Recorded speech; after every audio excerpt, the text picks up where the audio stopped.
एगो लड़का माई से निहोरा करता कि हे माई बिना तोहरा कृपा के वो पतई ना डोलेला तो हम कैसे अपने आवाज के खोल सकीले। कि सुर नहीं सुर ताल है मैया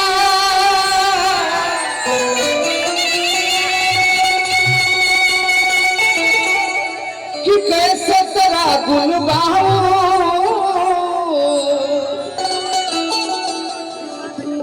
कि महली चादर ओढ़ के कि द्वार में तेरे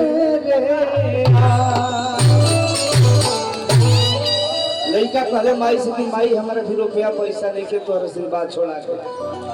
कि तन भी मैला मनो भी मैला कि तन भी मैला मनो भी मैला और किताब को कैसे छोड़ाऊं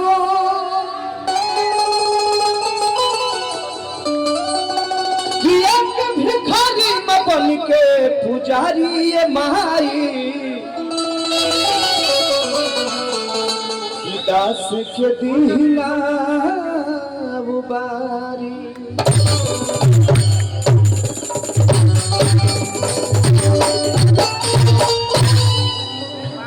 एक बार सबके हाथ उठाई माई के एक बार थोड़ा बोली छठी मैया की वाह। यूपी बिहार ना पूरे देश विदेश के जयकारी सुनाए के चाहिए। एगो पचरा बोल रहे राजन भैया आवाज कम का ए भाई इनका तो मत करो ना सबका उठा